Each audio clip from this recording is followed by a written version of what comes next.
আসসালামু আলাইকুম। কেমন আছেন আপনারা সবাই? আশা করছি ভালো আছেন। আলহামদুলিল্লাহ আমিও বেশ ভালো আছি। তো এখানে রাইস কুকারে তরকারি রান্না করতেছি। ডাটা দিয়ে চিংড়ি মাছ রান্না প্রায় হয়ে গেছে। ঢাকনা খোলাতে অনেক ধোয়া উঠতেছে, এর জন্য দেখতে পারতেছেন না। এই যে ডাটা দিয়ে চিংড়ি মাছটা আমি ঝোল দিয়ে দিছি। এখন ঝোলটা শুকিয়ে গেলে তরকারিটা হয়ে যাবে। এখন বাজে 12টা। তো 12টা থেকে আজকের ব্লগটা শুরু করলাম।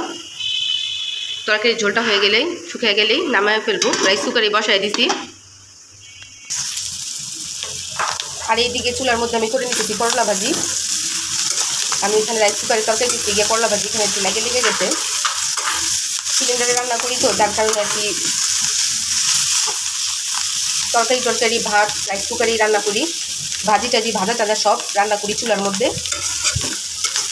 ইয়ালিফের আব্বু বাসায় নাই, কাজের জন্যে 4-5 দিনের জন্য বাইরে গেছে, যার কারণে অল্প অল্প করে রান্না করতেছি। আমি আর ইয়ালিফ খাবো।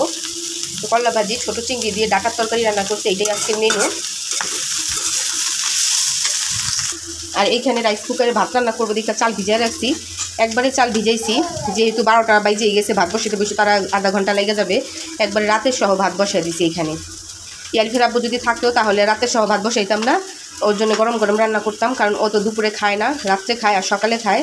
তো ঠান্ডা ভাত তো আর ওর সামনে দেওয়া যায় না, যার কারণে ও যখন বাসায় থাকে তখন গরম ভাতই রান্না করি। এখন ও তো নাই, যার কারণে মা ছেলে খাবো একবারেই বসায় দিতেছি। কয়েকদিন ধরে সারাদিন অনেক বৃষ্টি। এই যে দেখেন রান্না করতেছি, বৃষ্টি ছিল না, এখন আবার বৃষ্টি পড়া শুরু হয়ে গেছে। আর এই যে এখানে আমি রান্না করতেছি। আমার করলা ভাজিটাও প্রায় হয়ে গেছে, 70% একটু রাইখে আমি নামায় ফেলবো।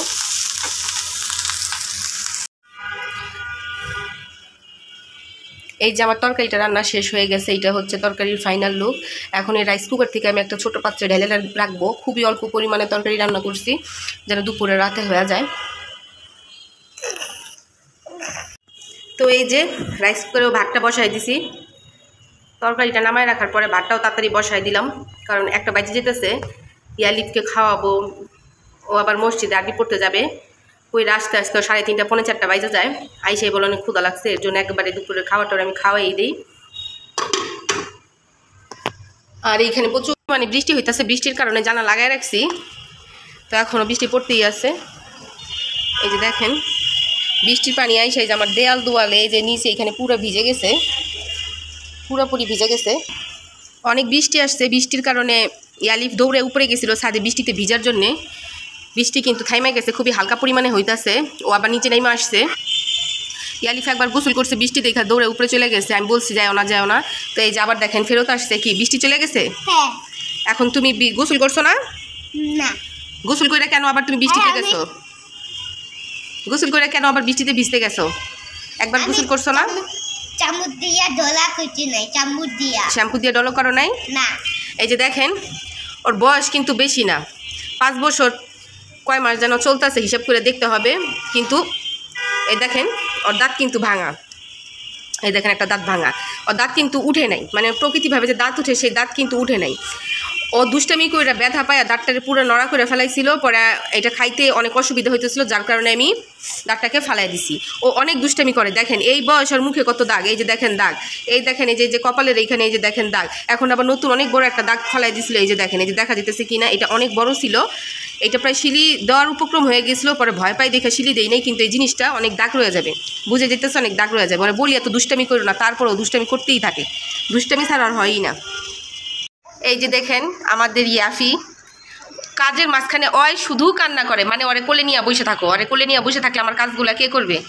হ্যাঁ বলো, তুমি বলো বলো বলো, কোলে নিয়ে বসে থাকলে কাজগুলো কে করবে বলো বলো? ওই যে দেখেন আর কোলে নিয়ে বসে থাকলে কাজগুলো কে করবে বলো বলো? বসো, এখানে বসো, তুমি বলো তোমার কোলে নিয়ে বসে থাকলে কাজগুলো কে করবে? হ্যাঁ এখন আর ঘুমের সময় হয়ে গেছে, তারপরে গোসল করে ঘুম পাড়াই দিব। এর জন্য মর্জি ধরতেছে। আব্বু আব্বু তুমি কই? আব্বু তুমি কই? চলো চলো চলো চলো। কান্না করলে দূরে গেলে কান্না করে, ওর কাছে আসলে এই যে যেরকম চেহারা করে। দেখাও একটু দেখায় দাও কীরকম চেহারা করো। দেখাও এই যেরকম চেহারা করে। কীরকম চেহারা করো একটু দেখায় দাও। এই যেরকম চেহারা করে, দেখছেন? অনেক নাটক শিখে গেছে গাও। আর এই যে আলিফ রেডি হয়ে আছে, মসজিদে পড়তে যাবে, আজান দিয়ে দিছে, গোসল টোসল করে রেডি হয়ে পাঞ্জাবি পইরা বসছে। এখন ওরা ভাত খাওয়াই দিব, ও মসজিদে পড়তে যাবে। কই যাবে তুমি? মসজিদে। আর এই যে ইয়াফি দেখাও তুমি কেমন করে, একটু দেখাও। এই যে এমন করে, এই যেমন করে। তো বিকালবেলা যখন ছাদে গেলাম তখন ছাদের উপরে এই যে একটা তাবিজ পাওয়া হয়েছে, আমি শর্ট ভিডিও ছাড়ছিলাম। তো এই তাবিজটা এই যে দেখেন জং ধরে গেছে পুরা। তো হুজুরের কাছে নিয়ে যাওয়া হবে। হুজুরের কাছে তাবিজটা নিয়ে গিয়েছিল, হুজুর খুব অসুস্থ ছিল। আসলে এই তাবিজটা করা হয়েছে, একটা ছেলে একটা মেয়েকে প্রেম করতো, তো সেই প্রেমের টানে যেন মেয়েটা ছুটে আসে সেই কারণে করা হয়েছে। এটা আমাদের বাড়িরই একজন করছে, মানে আমাদের নিজস্ব না, এটা আমাদের যারা ফ্ল্যাট কিনছে তাদের মধ্যে একজন করছে, সেই নামটা এখানে আছে। তো এই আর কি, তো তাদেরকে নিষেধ করা হয়েছে এরকম যেন আর না করে। তো আজকের ভিডিও এই পর্যন্তই। ভিডিওটি কেমন লাগছে সবাই কমেন্ট করে অবশ্যই জানাবেন। সবাই ভালো থাকবেন, সুস্থ থাকবেন।